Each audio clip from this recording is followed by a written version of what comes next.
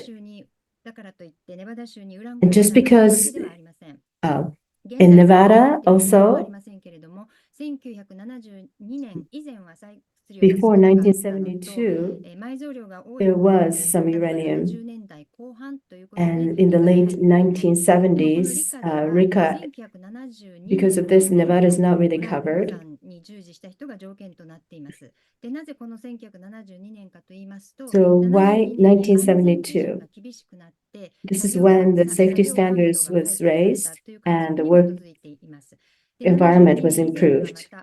Prior to that, ウラン鉱山を所有することがなかったんですけれども、 there 原子 were 力委員会がウラン鉱山の運営の舵を握っていました。で、 So ところが1972年に in 1972, private entities entered the uranium excavation. で、これは遡って保証を受けることができるので、 So this one is retroactive, so those families can apply for compensation posthumously. So this is the result of all those claims from the residents and also lawsuits. And at the time, the victims won one of the cases. So the Supreme, the High Courts ruled that there was no. So prior to that one decision, they were not able to bring a lawsuit against the United States government. There were some issues. When you take a look at the compensation amount, those people who were in uranium employees, they have the highest compensation. And then the everyday citizens are the lowest. So there's a rhetoric that in the national security, those nuclear testing was actually beneficial to national security. So the deterrence is still the main point. And the Manhattan Plan, those who made, so this one nuclear facility in Washington State who was responsible for the Nagasaki bombing, they also emitted a lot of radioactivity, and this is not part of the RICA compensation. It is insufficient, but what we can learn from that is that there's an educational center where people can get the medical testing. So not only the medical compensation,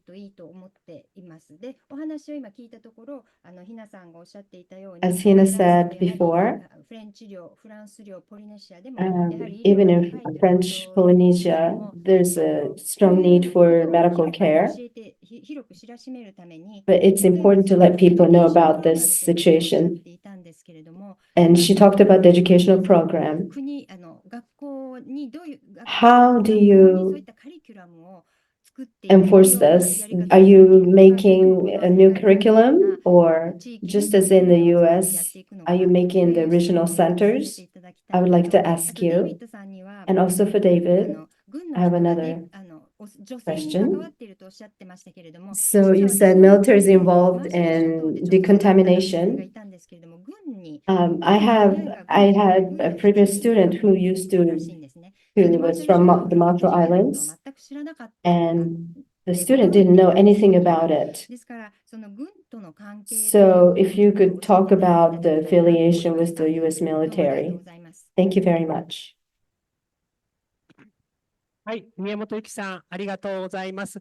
今、宮本さんからの質問は、 Thank you very 後で much. 答えていただきますので、 So the デイビッドさん、篠原 question さん、ちょっと that 準 she 備を raised しといてください。 will be お願いいたし answered ます。 later 続き on. ましてですね、 Now, もう一方、 one more 山田さんに person, 今度は、 Professor 対面 Yamada, 参加ということで、will コメントおよ participate び質 in 問をいただ person, きます。 his 山田さん comment. は国際法、国際人道法の分野の Is- 専門家でありますの He で、 is 核兵器禁止条約のことにも気をつけながら、